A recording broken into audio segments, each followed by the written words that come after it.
Whether it's a strong infrastructure of professional support, collaboration that is second to none, or a beautiful place to live, Gloucestershire stands out. By relocating here, you and your family can experience a wonderful quality of life. Great homes, some of the best schools in the country, a strong sense of community and a vibrant arts and cultural scene are all major features. From the main centres, including the cathedral city of Gloucester and Regency Cheltenham, to the beautiful towns, villages and countryside of the Forest of Dean, the Cotswolds, the Stride Valleys and Tewkesbury Borough, there is something for everyone. I came here from Australia 6 years ago and I've never regretted for a minute coming back to the UK, and I feel blessed to live in the great county of Gloucestershire. My family are happy here, kids are settled, and from a professional point of view it's got everything I would want in terms of my career. It's fantastic market towns, little villages, and then you've got the bigger towns of Cheltenham and the city of Gloucester. And it's also brilliantly central for the UK in general, so you can easily get to Oxford, Bath, Bristol, Birmingham, all within just sort of an hour and a half drive. So it's really good for getting around and having anything that you kind of type of lifestyle that you want, really. Gloucestershire's a wonderful place to bring up a family.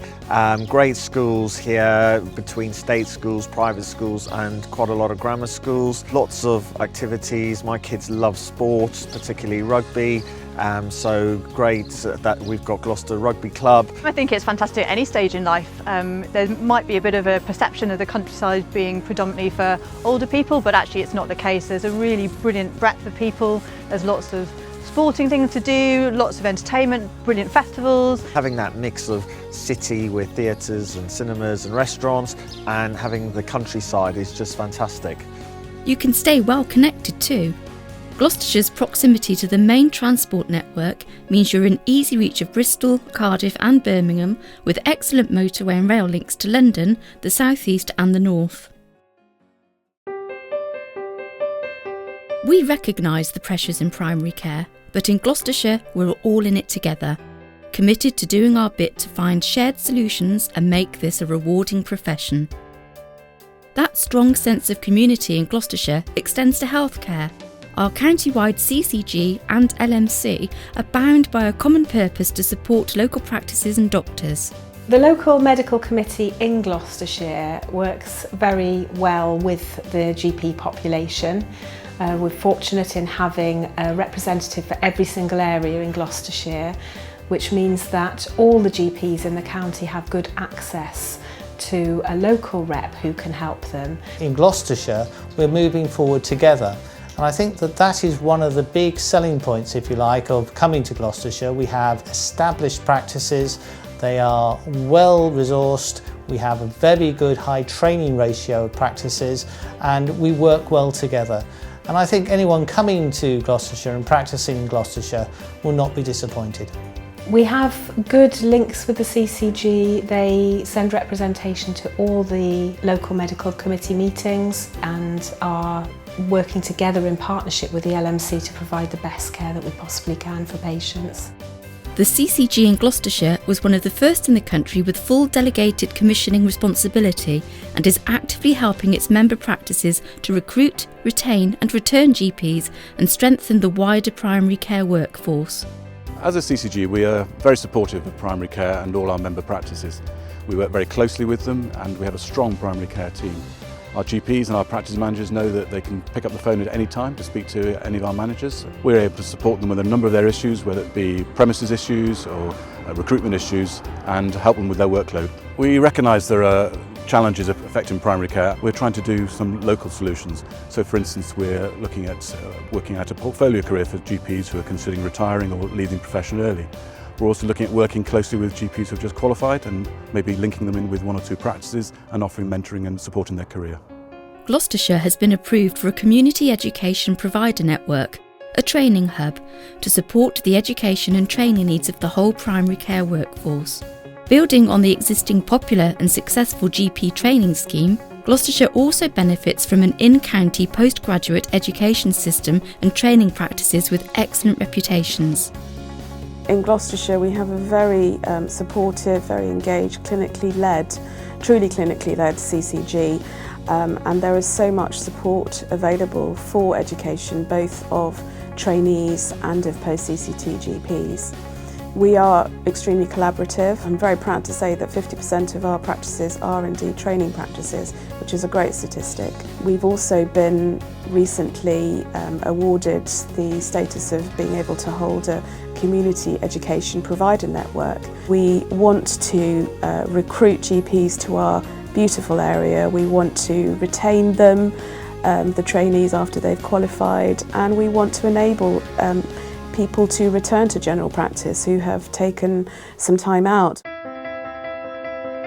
A strong and committed locality structure offers GPs a real opportunity to influence local commissioning and address the current and future needs of patients in their communities. We're lucky that we have a CCG that is so clinically led. We have 7 locality representatives sitting at the board level and strong localities led by doctors coming up with ideas about general practice for general practitioners and our patients. And actually we do have an opportunity to make a difference and a track record of doing so. In other areas I hear that there's quite a lot of disparity between GPs and other organisations, and for example here we have a locality meeting once a month, and on that all the health bodies are represented, so we don't cut anyone out and try and do our own thing. We're trying to be really inclusive, and I think that's something that is unusual to our area.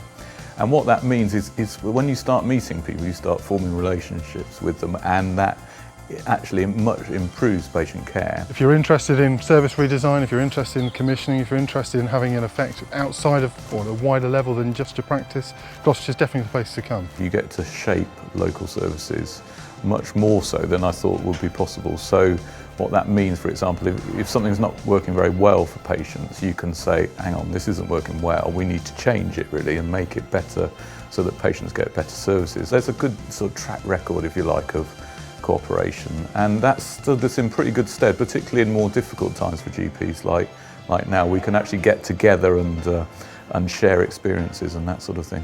As well as commissioning at a locality level, GPs here can use their clinical skills to improve the patient journey through care and work in a different way through the CCG specialty-based clinical programme groups.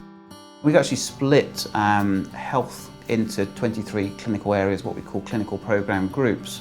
And each of these clinical programme groups is almost like a separate entity in themselves, so there'd be paediatrics, there'd be women's health, there'd be gastroenterology, and each of these is almost like a sort of department themselves, which are working with the community, with GPs, with other community services to morph things and make things work. And a lot of GPs have really welcomed that opportunity, and it's something they've been looking for a long time, to actually start to change things and make a difference. So with the CCG, I've had the opportunity to work in various areas. One of the major areas I worked is children's services and understanding the commissioning and provision of children's services. And this has given us the opportunity to really look and sort of mould what's happening to make it better for our patients, but also better for us as clinicians, as GPs in the area. More lately, we've actually started to pilot a new service where we have a monthly meeting in the community with all members of our multidisciplinary teams. So we have the paediatricians, we have the school nurse, the health visitor, our mental health provider trust, and our GPs, and we look at our referrals with consent obviously from patients and families and just discuss them rather than having to make the child and the family slip up to the hospital and wait for the decision. We are passionate about patient care, and what our patients think matters. Over the last 3 years, the National GP Patient Survey has shown significantly higher patient satisfaction with the overall experience of the GP surgery in Gloucestershire compared to the national average. As a county, our biggest priority is to focus on recruitment and workforce planning issues, including promoting the county as a great place to live and work. For all the reasons highlighted in this film, we think this county stands out, so please consider coming to join us.